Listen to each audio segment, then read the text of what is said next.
अस्सलामुअलैकुम, welcome back to my YouTube channel. और आप देख सकते हो कि ये मॉडल हैं और इनका फेस जो है इस पे एक्नी स्कार्स भी हैं, एक्नी भी है, पिगमेंटेशन भी है, डार्क सर्कल्स भी हैं। तो इनको हम कैसे कवर कर सकते हैं, ब्राइडल बेस कैसे परफेक्ट बना सकते हैं, मैं आज आपको सिखाऊंगी। सबसे पहले आपने करना है फेस को मॉइस्चराइज किसी भी चीज़ से कर सकते हैं, ज़रूरी नहीं जो प्रोडक्ट मैं यूज़ कर रही हूँ वही आपने करनी है, ऐसा नहीं। सूदिंग लोशन, कोई भी आपके पास एसेंशियल ऑयल, किसी भी चीज़ से आप मॉइस्चराइज़ कर लो अपना फेस। कभी भी डायरेक्टली फाउंडेशन या बेस अपने फेस पे नहीं लगा लेनी आपने। उसके बाद आपने इसको अच्छे तरीके से जो है वो ब्लेंड कर लेना है फेस के ऊपर। जब तक ये एब्जॉर्ब हो जाती है आपने वेट करना है 2 से 3 मिनट। उसके बाद आपने प्राइमर यूज़ करना है। प्राइमर मोस्टली क्वेश्चंस आते हैं कि भाई प्राइमर क्यों यूज़ किया जाता है। प्राइमर इसलिए यूज़ किया जाता है कि जो आपके ओपन पोर्स होते हैं स्किन के ऊपर, उनको बहुत ही अच्छे से फिल कर देता है। आपकी स्किन के जब पोर्स जो है वो फिल हो जाते हैं तो आप जो फाउंडेशन लगाते हैं वो बिल्कुल स्मूथली ब्लेंड होती है, वो पोर्स के अंदर नहीं जाती। इस तरह बेस परफेक्ट बनती है। नेक्स्ट क्वेश्चन ये होता है कि प्राइमर हम कहाँ अप्लाई करें, पूरे फेस पे करें, हाफ फेस पे करें, कहाँ करें। तो जहाँ आपके ओपन पोर ज़्यादा हैं, जैसे कि नोज़ पे होते हैं, चीक्स पे होते हैं, उधर आपने ज़्यादा अप्लाई करना है, बाकी आप थोड़ा सा अप्लाई कर लो। उसके बाद जो मसला आता है वो ये होता है कि आपकी जो बेस होती है वो अक्सर ग्रे हो जाती है। उसकी क्या वजह है? उसकी ये वजह है कि आप डायरेक्टली फाउंडेशन अप्लाई कर देते हो, मतलब आप कलर करेक्शन नहीं करते। आपके अगर फेस पे एक्नी स्कार्स हैं, पिगमेंटेशन है, तो आपको सबसे पहले जो है वो फाउंडेशन अप्लाई करने से पहले आपको कलर करेक्शन करनी पड़ती है।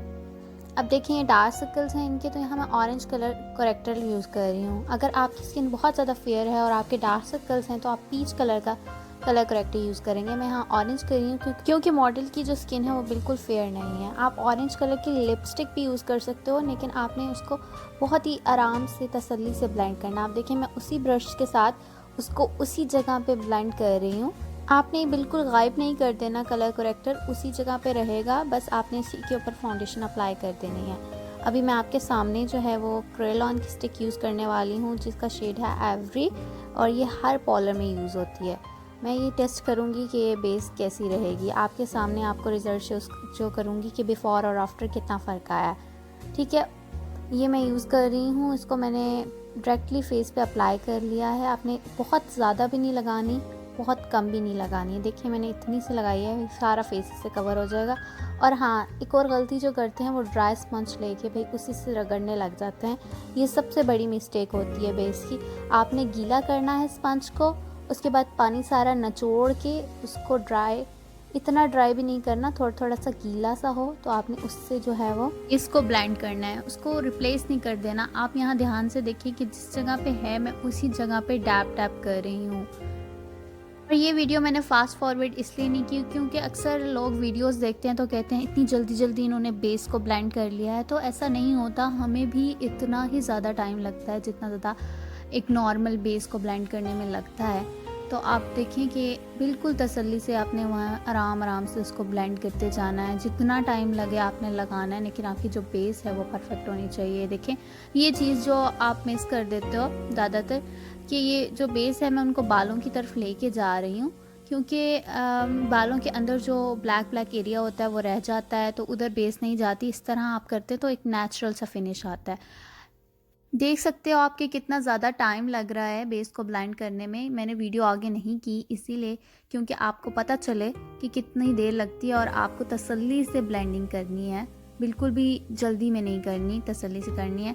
आपने नेक मिस नहीं करनी। कुछ लोग होते हैं फेस पे लगा लेते हैं, नेक जो है उनकी वैसी की वैसी रहती है, इतना वो बुरा लगता है।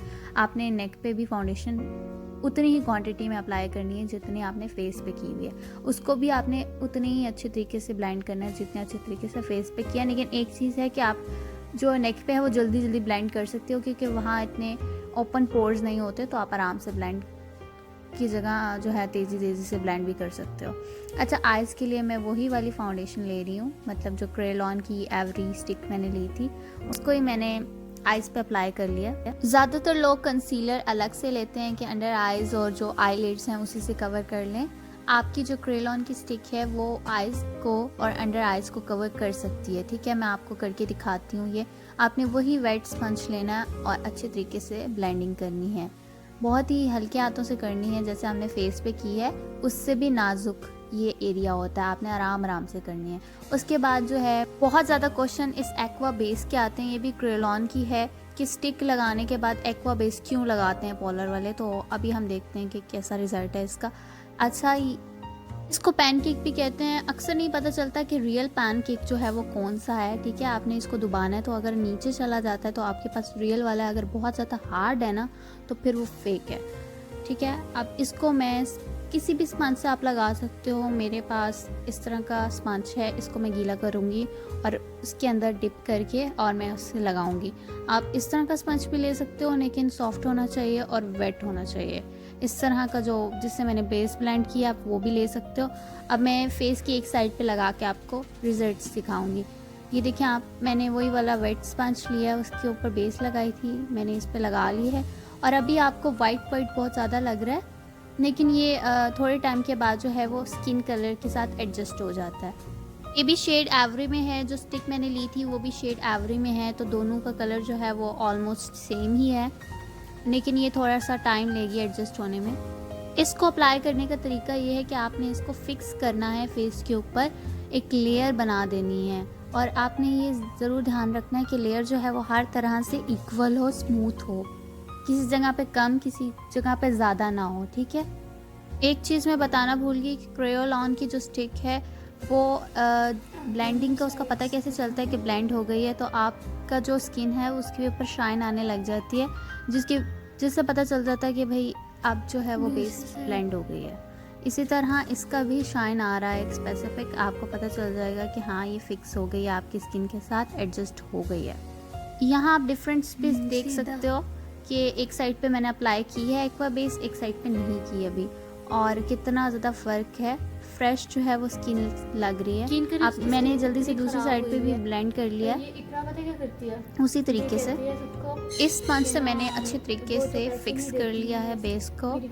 आपने जो है वो अच्छे तरीके से बैलेंस करना है पूरे फेस को कि कहीं ज़्यादा कहीं कम ना हो जाए। उसके बाद जो है मैंने वही वाला जिससे बेस ब्लेंड की थी वो ब्यूटी ब्लेंडर लिया है, गीला गीला सा था, उससे मैंने पूरे एक बार फेस पे ब्लेंड कर लिया ताकि कहीं भी रह ना जाए, और आइज़ के ऊपर भी अगर आपके कहीं पैचेस बन रहे हैं तो उसको भी आपने अच्छे तरीके से ब्लेंड कर लेना है।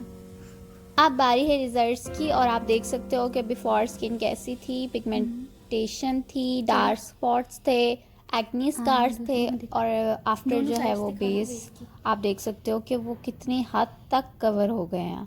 ये बिल्कुल भी एडिटेड नहीं है, आपके सामने बिल्कुल रियल वाली जो वीडियो है वो शो कर रही हूँ ताकि आपको कोई भी कंफ्यूजन ना रहे। और कोई भी क्वेश्चन हुआ ना तो ज़रूर नीचे कमेंट बॉक्स में पूछिएगा, मैं ज़रूर रिप्लाई करती हूँ। उसके बाद मैं करूँगी कंटोरिंग। ये ट्रिक है कि आप यहाँ यूँ करके अपनी हड्डी को ऑब्जर्व कर लो कि किस साइड पे है, उसके बाद उधर लाइन लगा लो, उसको ऊपर की तरफ ब्लेंड करो। इसमें भी मैंने अच्छे तरीके से आपको सिखाना है कि किस तरह की करते हैं कंटोरिंग। इसी तरह आपने ये नीचे से यूं करके आपने लाइंस लगानी है। अच्छा, आपके जो कान के नीचे वाला एरिया अगर वो भारी है तो आपने कान के पीछे से कंटोरिंग को लेके आना है, इसी तरह आपने उसको ब्लेंड करते जाना है। और जो डबल चिन जिनकी होती है आपने इस तरह करके लाइन लगानी है, उसको नीचे की तरफ ब्लेंड करना है, ठीक है। इससे आपकी जो जॉ लाइन होती है वो प्रोमिनेंट होती है, ठीक है। देखिए मैं नीचे की तरफ ब्लेंडिंग कर रही हूँ, आपकी डबल चिन नीचे को होती है तो आपने नीचे की तरफ ब्लेंडिंग करनी है, ठीक है। अक्सर ऐसा होता है जिस चीज़ को आपने छुपाना होता है ना, लाइक छोटा दिखाना होता है, आपने उस तरफ ब्लेंडिंग करनी होती है। आपकी डबल चिन बड़ी है ना तो आपने उसको छुपाना है, आपने उसकी तरफ ब्लेंडिंग करनी है, ठीक है।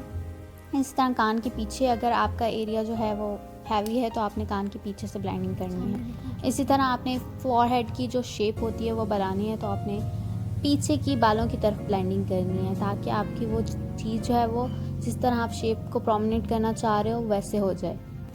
इसी तरह आपने सेम वैसे ही आपने कंटोरिंग करनी है। दूसरी साइड की मैं वैसे ही लाइन लगा रही हूँ और उसको मैं वैसे ही ब्लेंड करूँगी जैसे मैंने की है, इसलिए मैं दोबारा ये दिखा रही हूँ ताकि आपको फर्स्ट स्टेप में नहीं समझ आई तो आपको सेकंड स्टेप में आ जाए। ये देखिए मैं इसको यूँ करके कंटोर कर रही हूँ, ठीक है। कान के पीछे की तरफ से लेके और फिर नीचे की तरफ ब्लेंड करना है, और ये पीछे की तरफ ब्लेंड करना है कान की तरफ, ठीक है। और आपने परेशान नहीं होना अगर आपके यहाँ ब्लेंडिंग सही नहीं हो रही कंटोरिंग की, आप ब्लश ऑन लेके उससे भी कंटूर कर सकते हो, मतलब कंटूरिंग लाइन जो छुप नहीं रही वो आप उससे भी कर सकते हो। देखिए मैंने ब्लश लिया है और मैंने कंटूरिंग लाइन के ऊपर जो है उसको ब्लेंड करना स्टार्ट कर दिया है। ठीक है, इससे ये होगा कि आपकी जो हार्श लाइन जो कंटूरिंग की वजह से थोड़ी बहुत बच गई थी वो भी कवर हो जाएंगी और आपका ब्लश भी लग जाएगा। इसलिए आपने पहले कंटूरिंग करनी है, फिर ब्लश लगाना है और फिर आपने उसको प्रोमिनेंट करने के लिए पाउडर का यूज़ करना है। ठीक है, आई होप कि आपको कंटूरिंग की समझ आ गई होगी। ब्लश ये होता है कि आपके अगर हैवी फेस है ना, मतलब चीक्स ज़्यादा हैं, तो आपने चीक्स के ऊपर ब्लश नहीं लगाना होता, सिर्फ कंटूरिंग के ऊपर जो जगह होती है वहाँ नहीं लगाना होता है। लेकिन अगर आपका फेस जो है वो इस तरह का जिस तरह का मॉडल का है तो आपने चीक्स की तरफ से पीछे को कान की तरफ लेके जाना होता है ताकि आपका जो फेस है ना वो थोड़ा भरा भरा सा भी लगे। उसके बाद जैसे कि मैंने आपको बताया कंटूरिंग को प्रोमिनेंट करना हमने, उसके लिए मैं यूज़ करूँगी क्रिस्टीन का ये लूज़ पाउडर। अच्छा, आपके पास लूज़ पाउडर नहीं है तो परेशान नहीं होना, टलकम पाउडर का पता है ना, जो घर में आम पाउडर जो होता है गर्मियों में इस्तेमाल होता है, आप वो भी ले सकते हो। आपने यूँ करके उसको लगा लेना, ठीक है, जैसे मैं लगा रही हूँ बिल्कुल ऐसे ही आपने फॉलो करना है। अच्छा, उसके बाद मैं कंटूरिंग करूँगी नोज़ की। ये देखिए आपने अक्सर नोज़ की कंटूरिंग सबसे मुश्किल लगती है लोगों को, तो ये आपने सीधी सी लाइन जो है वो खींचनी है दोनों साइड्स पे, जैसे मैं खींच रही हूँ ध्यान से। फिर आपने साइड्स पे करनी है यूं करके कंटूरिंग, ठीक है, अच्छे तरीके से करनी है, ब्लेंड करना है, जो भी शेड आप उसको लगाओ उसको अच्छे तरीके से ब्लेंड करना है। उसके बाद जो है आपने नोज़ अगर आपका लंबा है ना तो आपने किस तरह से ब्लेंडिंग करनी है, यूं इस तरह से ब्लेंडिंग करनी है। मोटे फेस की आपने साइड से ब्लेंडिंग करनी है जैसे मैंने पहले की है। अच्छा, उसके बाद आपने जो भी पाउडर लगाया हुआ था उसको डस्ट ऑफ कर देना है। इसको 2 से 3 मिनट लगा रहने देना, उसके बाद अच्छे तरीके से डस्ट ऑफ करना है। कोई भी पाउडर आपके फेस पे चिट्टा चिट्टा सा इफेक्ट ना दे, ठीक है, आपने उतार देना है। इससे क्या होगा, आपकी जो कंटूरिंग है वो बहुत अच्छी लगेगी, ब्लश जो लगा होगा वो भी बहुत प्यारा लगेगा और एक अच्छा सा लुक आ जाएगा। हाइलाइटर कैसे लगाते हैं, हाइलाइटर के भी बहुत ज़्यादा क्वेश्चंस आते हैं। आप देख सकते हो बेस कितनी अच्छी लग रही है। अच्छा, ये हाइलाइटर मैं यूज़ कर रही हूँ वेट एंड वाइल्ड का, बहुत रीज़नेबल है। इसको मैंने ब्रिज ऑफ नोज़ पे लगाया है, नोज़ की टिप पे लगाया है, इस तरह इधर लगाया है। और अगर आपकी ज़्यादा हैवी चीक्स नहीं है तो आप यूँ करके चीक्स पे भी लगाओ, बहुत प्यारा लगता है। और पीछे को लेके जाना है अगर आपने लगाना भी हैवी चीक्स पे लगा के उसको कान की तरफ ले जाएंगे। उसके बाद ग्लैम गर्ल्स की रेड लिपस्टिक लगाई है, आईज मेकअप कंप्लीट किया है और ये है फाइनल लुक। अगर आपको वीडियो अच्छी लगी हो तो लाइक करना है और चैनल को सब्सक्राइब करना है। Thank you.